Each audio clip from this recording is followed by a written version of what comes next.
మీద గాని హరీష్ రావు గారు అని విమర్శలు చేస్తున్నారు కదా, వాళ్ళు ఎలాంటి స్పందన లేదు. మీరు ఎట్లా అంటారండి? హరీష్ రావు మీద మాత్రమే, కేటీఆర్ మీద మాత్రమే అనేటువంటి మాట ఎట్లా అంటారండి? అవతల ప్రతిపక్షం ఏదైనా ప్రతిపక్షమే మాకు, అంతేగాని వాళ్ళొక్కరి మీద మాత్రమే మాట్లాడుతున్నారు, వీళ్ళొక్కరి మీదనే మాట్లాడుతున్నారు అనేటువంటిది మాట చాలా శుద్ధమైనటువంటి తప్పు అది. అంటే కొందరు ఉంటే హరీష్ రావు వల్లే కవిత పార్టీ నుంచి బయటకు వచ్చినారు. కొంతమంది అపోహ అండి. ఎందుకంటే ఆత్మాభిమానమైన ప్రతి మనిషికి ఒక లక్ష్యం ఉంటుంది.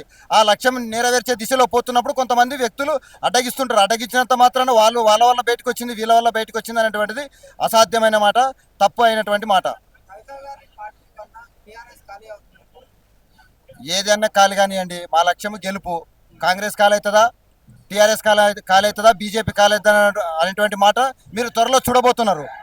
టీఆర్ఎస్ సంబంధించిన కొంతమంది మాజీ ఎమ్మెల్యేలు కవిత గారి పార్టీకి చేరబోతున్నారు.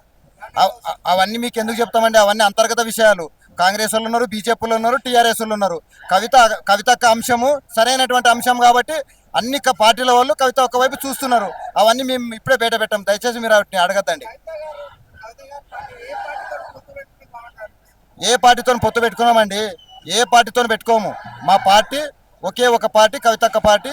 ఆ ఒకటే పార్టీ ఉంటుంది, కానీ వాళ్ళతోని వీళ్ళతోని మైనర్ ప్లస్లు అవన్నీ ఏమి ఉండవు. అంటే ఒంటరిగానే పోటీ చేస్తారు. ఒంటరిగానే పోటీ చేస్తాం 100% ఇది.